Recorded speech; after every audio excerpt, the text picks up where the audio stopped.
Hallo und herzlich willkommen auf Veras Blockflötenkanal. Heute geht es mal nicht darum, was du können solltest auf deiner Blockflöte, sondern was deine Blockflöte können sollte.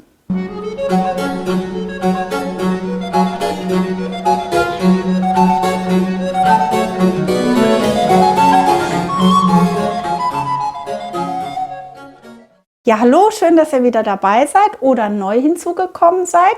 Danke, dass ihr meinen Kanal abonniert habt oder das bald tun werdet. Ich freue mich, dass ihr wieder zuhört heute. Es geht heute darum, was eine gute Blockflöte ausmacht, im Grunde, was eure Blockflöte alles können sollte. Da fällt einem natürlich zuallererst der Klang ein, der Blockflöte. Sie soll natürlich schön klingen. Aber was ist schön klingen? Das ist einerseits natürlich ein bisschen Geschmackssache, aber eure Blockflöte sollte auf jeden Fall einen runden, vollen Klang haben.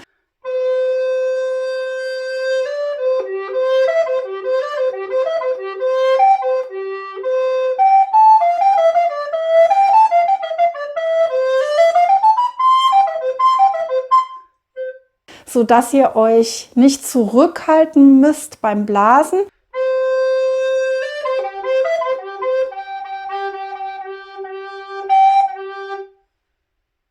Natürlich wisst ihr ja, wenn ihr meinen Kanal schon länger verfolgt, dass man nicht einfach ungefiltert in die Blockflöte hineinpustet, dass man eigentlich gar nicht pustet, sondern eher haucht. Am besten noch mit einer guten Atemstütze, aber die Blockflöte sollte schon eine gewisse Luftmenge aushalten können und man einfach das Gefühl haben können, dass man richtig frei, schön, voll reinblasen kann.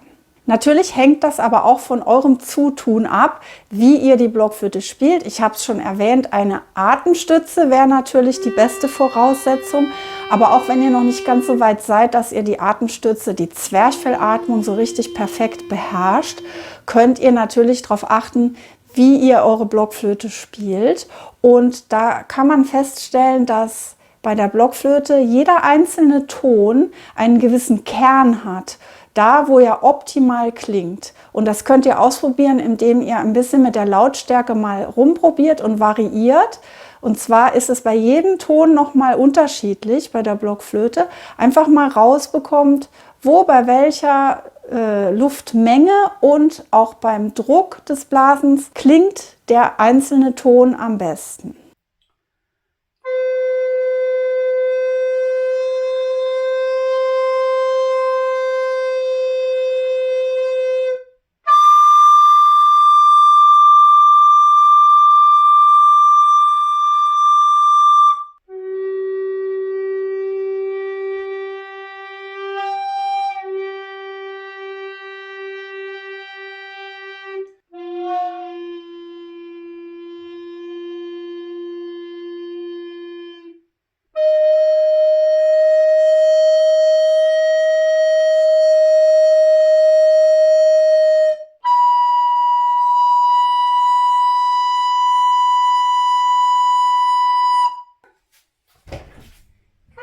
Froschchen ist hier. Komm mal rein.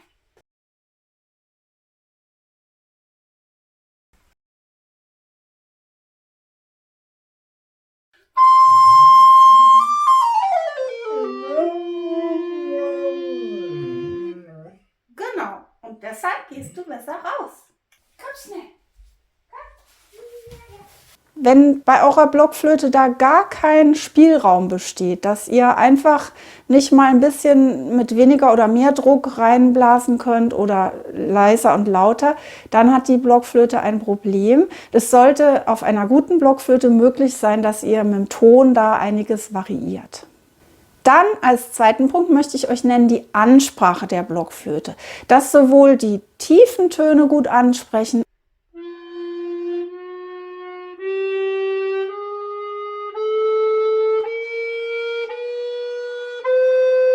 als auch die ganz hohen und natürlich die Töne in der Mittellage. Auch hier hängt es natürlich von eurer Spieltechnik ab, wie ihr eure Finger bewegt, wie entspannt ihr seid, ob ihr bei den hohen Tönen zum Beispiel eine gute Daumentechnik habt, um die Töne mit dem etwas geöffneten Daumenloch auch spielen zu können. Aber es gibt Blockflöten, die sprechen gut an und welche, die sprechen weniger gut an. Es ist grundsätzlich so, das haben mir schon mehrmals Flötenbauer erklärt, dass wenn eine Flöte in der Tiefe sehr voll und rund klingt, sie in der Höhe meist nicht ganz so leicht anspricht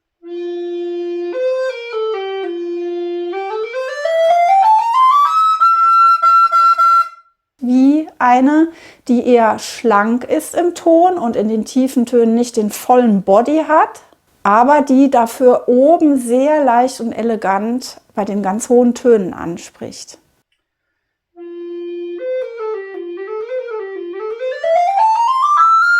Sollten bei eurer Blockflöte aber entweder die tiefen Töne wirklich gar nicht gut gehen, wenn ihr einigermaßen mit einer großen Luftmenge hineinblast,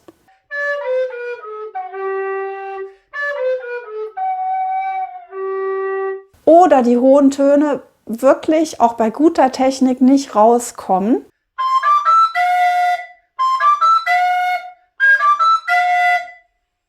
dann ist das Problem bei der Blockflöte.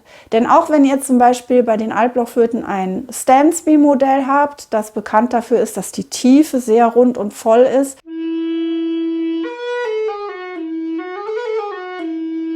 und die Höhe etwas kniffliger gehen kann, muss die Höhe trotzdem gut spielbar sein.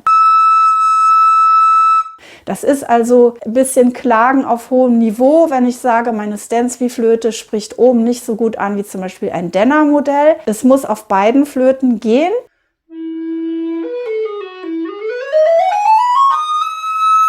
Wenn es eine gute Blockflöte ist. Und vielleicht noch mal zur Erinnerung, das wisst ihr vielleicht schon aus meinem Digitalkurs oder wenn ihr Unterricht bei mir habt oder das in den Videos gehört habt, gerade bei tiefen Tönen könnt ihr eine große Luftmenge in die Flöte strömen lassen, aber mit wenig Druck. Und das muss eine gute Blockflöte bringen, dass dann die tiefen Töne gut ansprechen.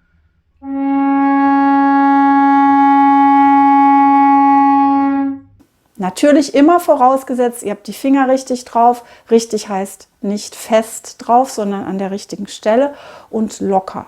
Drittens muss eure Blockflöte sauber gestimmt gespielt werden können. Ich sage nicht, dass sie hundertprozentig sauber gestimmt bei euch ankommt, denn wir müssen immer mit dem Atem die Stimmung der Blockflöte korrigieren.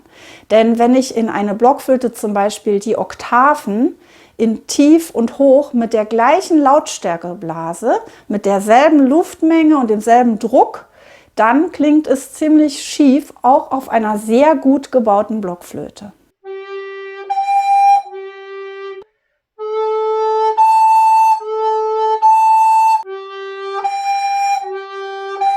Es ist also normal, dass wir zum Beispiel bei Oktaven im Grunde bei dem tiefen Ton mehr Luft gebrauchen können mit weniger Druck und oben eigentlich ein bisschen leiser blasen müssen bei einer normal gestimmten Blockflöte, damit die Oktave stimmt, damit es sauber gestimmt ist.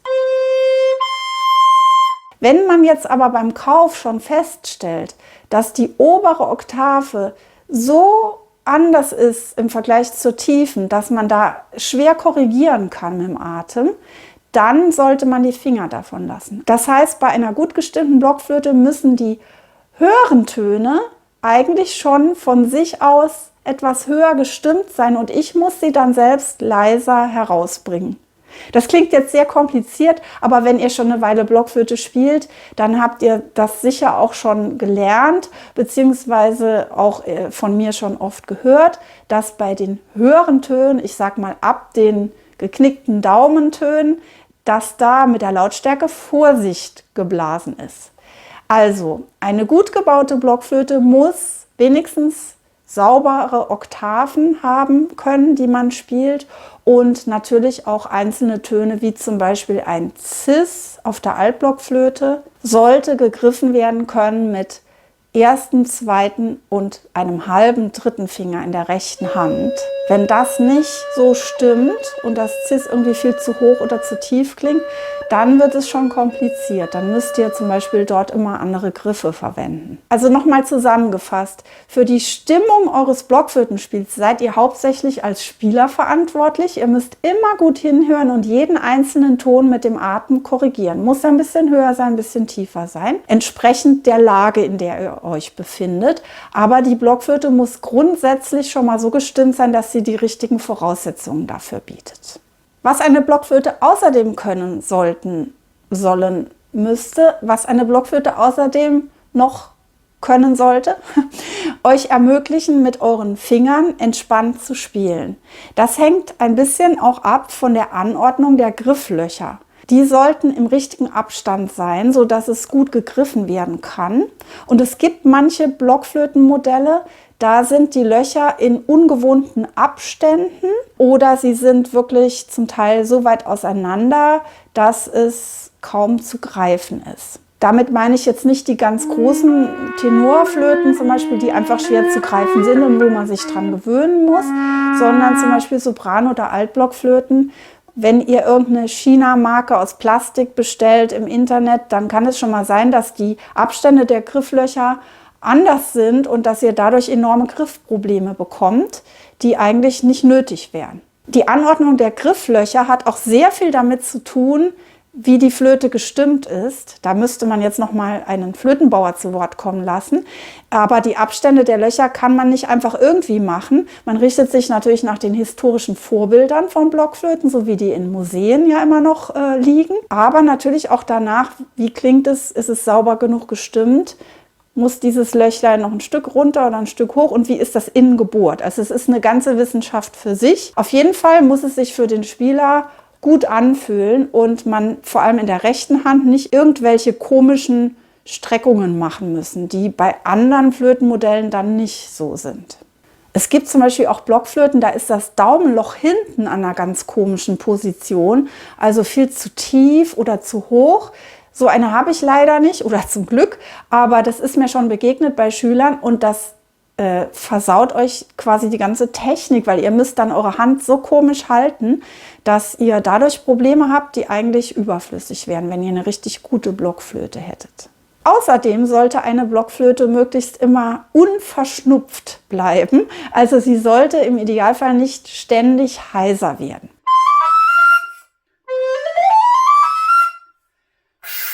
Das Heiserwerden ist was ganz Normales bei der Blockflöte. Gerade wenn sie noch neu ist und eingespielt werden muss, dann wird sie eigentlich in dem Moment heiser, wo sie euch sagen will, stopp, für heute habe ich genug Feuchtigkeit abbekommen.